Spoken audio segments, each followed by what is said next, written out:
In our law and justice lead, a federal judge has temporarily blocked the Trump administration from detaining the British leader of an organization that works to stop the spread of hate and disinformation online. Imran Ahmed is the founder and CEO of the Center for Countering Digital Hate. He's among 5 people the State Department sought travel bans against this week, claiming they, quote, led organized efforts to coerce American platforms to censor, demonetize, and suppress American viewpoints they oppose. Imran Ahmed joins me now. I appreciate your time. Just to start, why do you think you were targeted here? Well, look, the truth is, I think we're being targeted because we've taken on some of the biggest companies in America, social media companies and AI platforms, which frankly spend an enormous amount of money in Washington and have shown themselves to be really, really resistant to any form of accountability. We've even been sued by them before. Secretary Marco Rubio posted on X about the action taken by the State Department, quote, ideologues in Europe have led organized efforts to coerce American platforms to punish American viewpoints they oppose. The Trump administration will no longer tolerate these egregious acts of extraterritorial censorship. How do you respond to that? Well, it's an odd statement, and I find it confusing. The European Commission recently fined X, Elon Musk's platform, for failing to abide by their rules on transparency. So they were saying, we want more information, we want more informed discourse. And the United Kingdom announced an investigation into the proliferation of anti-Semitism after a terrorist attack in a synagogue in England.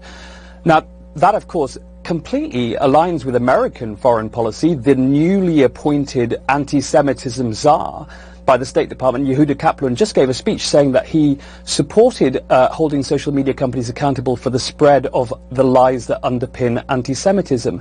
So, but that's the European Union and United Kingdom, and I run a small non-profit in Washington, D.C. I think in reality what this is a story about big money, big tech, and companies that simply refuse to be held accountable. You're a legal permanent resident. Your wife, your child, they are American citizens. How did you first learn you'd been sanctioned, and how is your family dealing with this? Yeah, my wife's from Oklahoma, so I believe she's American. And I got a text message from someone telling me that there was a press release from the State Department.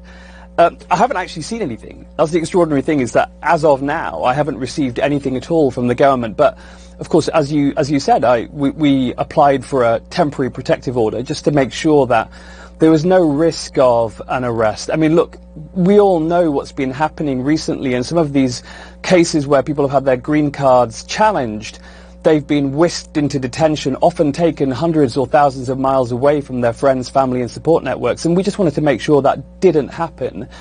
But now, if they do bring forward proceedings, I look forward to, protecting my First Amendment rights and prevailing in court. Are you confident, the order is temporary, you have a Monday hearing, are you confident you'll ultimately prevail on this? Well, look, we've taken on Elon Musk before. He sued my organization for our speech. In that case, I was represented by Roberta Kaplan, and we had the case dismissed with prejudice, and the Judge Breyer in California said it was clear that Mr. Musk was trying to evade accountability by trying to impinge on our First Amendment rights to research and communicate that research to the public.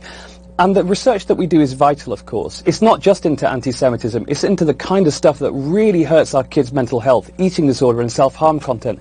AI platforms that will draft a suicide note for your 13-year-old child that we found recently. So with all of that in mind, I'm feeling really confident that the courts will see the importance of our work and recognize the vitality of protecting our First Amendment rights. We will certainly be watching and reporting every step of the way. Imran Ahmed, really appreciate your time. Thanks so much. Thank you. Well, Immigration and Customs Enforcement has said its operation